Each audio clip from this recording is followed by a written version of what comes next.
ঝগড়ার পরে যে প্রথমে কথা বলে সে নির্লজ্জ না, তার কাছে সম্পর্কটার মূল্য সবচেয়ে বেশি।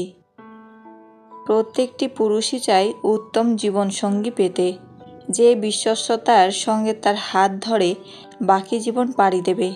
কিন্তু জীবনে উত্তম সঙ্গী খুঁজে পাওয়া ভীষণ কঠিন, কারণ একই সময়ে বহু পুরুষের সঙ্গে সদ্ভাব রাখতে পছন্দ করে এমন নারীর সংখ্যা কম নয়। তাই তো বিশ্বস্ত একজন নারী যার সঙ্গে ঘর বেঁধে সুখে জীবন কাটানো যায়, এমনটা খুঁজতে রীতিমতো ঘাম ছুটে যায় অনেক পুরুষের। কিন্তু জীবনকে সুন্দর করতে একজন চরিত্রবান সঙ্গীর বিকল্প নেই। যারা জীবনসঙ্গী খুঁজছেন তাদেরকে তাই অবশ্যই জানতে হবে অসৎ নারীদের চেনার উপায়। তাহলে চরিত্রবান নারী সঙ্গী নির্বাচনে আপনি অনেকটাই নিরাপদ থাকবেন। চলুন তবে জেনে নেওয়া যাক চরিত্রহীন নারী চেনার 8টি উপায়। 1. লজ্জায় নারীর ভূষণ। কিন্তু অসৎ নারী আপাতত দৃষ্টিতে ভদ্র বলে মনে হলেও তাদের মধ্যে নির্লজ্জ হাবভাব প্রকাশ পায়। 2. পুরুষের চোখের দিকে চেয়ে থাকে এমনভাবে যেন তার ভেতরটা পড়ে ফেলছে। নারীর ওই দৃষ্টি পুরুষের সর্বনাশের কারণ। এমন মেয়ে থেকে সাবধান, এরা কখনোই পুরোপুরি বিশ্বস্ত হয়ে ওঠে না। 3. মাথার চুল নিয়ে নাড়াচাড়া করতে শুরু করে কথা বলার সময়, পুরুষকে বাধ্য করে তার রূপের দিকে নজর দিতে। ইচ্ছে করে ইঙ্গিতবাহী পোশাক পরে আসে তার সামনে, যাতে সহজেই আকৃষ্ট করতে পারে। 4.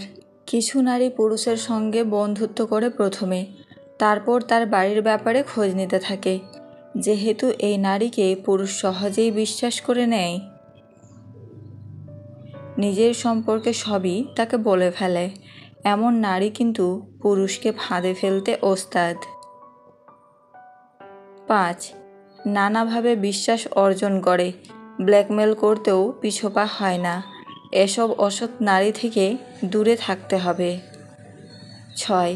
নানা ছুতোয় কথা বলার সুযোগ খোঁজে এই নারী, এড়িয়ে গেলে বাড়ি চলে আসে, যেহেতু ততদিনে বাড়ির লোকের সঙ্গেও সদ্ভাব করে নেয়। তাই বাড়ির লোকের নজরেও সে বিশ্বাসযোগ্য হয়ে ওঠে। 7. বারংবার দেখা করার ফাঁক খোঁজে, সে দেখা হওয়া কিন্তু একান্তে, অন্য কাউকে ডাকে না। তখন মাঝরাতে মেসেজ করে, রাত 1টা-2টোর সময় মাখো মাখো মেসেজ পাঠাতে থাকে। 8. যেসব নারী মদ্যপানে আসক্ত তাদের থেকে দূরে থাকুন, কারণ নেশা এদের সততাকে বিনষ্ট করে, সঙ্গে চরিত্র ও কুমারিত্ব হারায়। ভরসা তো নিজের শ্বাস প্রশ্বাসেরও নেই, যেখানে আমরা মানুষের ওপরেই বিশ্বাস করি। জীবন কখনো ছোট নয়, আমরাই দেরিতে বাঁচা শুরু করি। ভরসা তাকেই করা যায় যে তোমার 3টা জিনিস বুঝবে। 1. হাসির পেছনে থাকা দুঃখ। 2. রাগের পেছনে থাকা ভালোবাসা। 3. চুপ থাকার পেছনের কারণ। যদি ব্যর্থ হও, হতাশার কিছু নেই, শুধু মনে রেখো অন্ধকার যত গভীর হয় সূর্য তত দ্রুত উদিত হয়।